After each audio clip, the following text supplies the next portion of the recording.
Once upon a time, there was an old man who had 3 sons. All 3 loved their father deeply. Even though each of them carried a deep sadness, they believed that he didn't love them equally. The eldest son was athletic and competitive, always excelling in every challenge he faced. The middle son had a kind heart. He loved plants, animals, and all the people in the world. The youngest son was skilled with words. He could persuade anyone and knew exactly when, how, and what to say to achieve his goals. One evening, the 3 brothers gathered together and shared their grievances. The eldest son said to his brothers, "Father loves you 2 more than me. He always speaks so gently and lovingly to the middle brother, and he listens to the youngest and does whatever he says." The middle son responded, "No, Father loves you 2 more. He constantly praises you, eldest brother, and yes, he listens to the youngest and follows his advice." Finally, the youngest son, irritated, exclaimed, You're both wrong. Father likes you too, and he doesn't care about me at all. Determined to resolve the matter, they decided to go to their father. "Father," they said, "tell us now, who do you love the most? We cannot find peace until we know, and it hurts us greatly." The father, serious but calm, took them aside and said, "I will set a challenge for you, and whoever wins all the trials will be the one I declare as my most beloved." The sons agreed, thinking it was fair, as they truly wanted to know who was their father's favorite. The first challenge was to shoot an apple on a target with a bow and arrow. The eldest son found this trial easy. He shot and hit the apple dead center.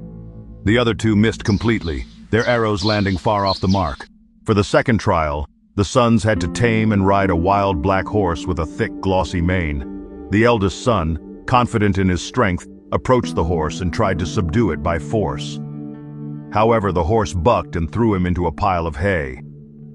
The youngest son tried next, speaking softly to the horse, attempting to calm it with his words. But the horse didn't seem to understand and threw him aside as well. Finally, the middle son approached with gentle eyes.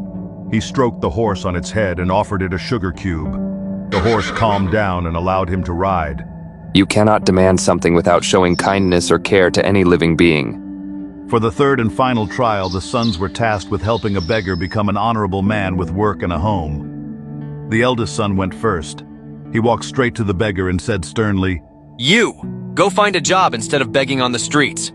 Frightened, the beggar moved to another spot, but did not change his ways. The middle son approached next. He handed the beggar some money and said, Take this, but please use it wisely. Go find work and make an honest living. The beggar thanked him and put the money in his pocket, but he remained where he was, unwilling to change. Finally, the youngest son sat down beside the beggar and spoke to him.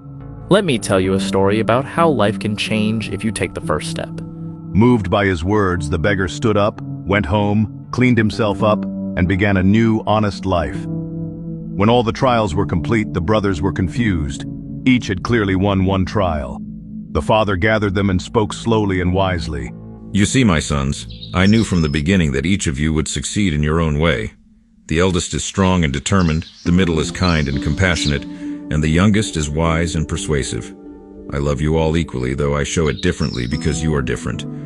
My love is not a contest. It is boundless and shared among you all." The brothers looked at one another and smiled, their hearts finally at peace. From that day forward, they understood the depth of their father's love and the unique strengths they each possessed.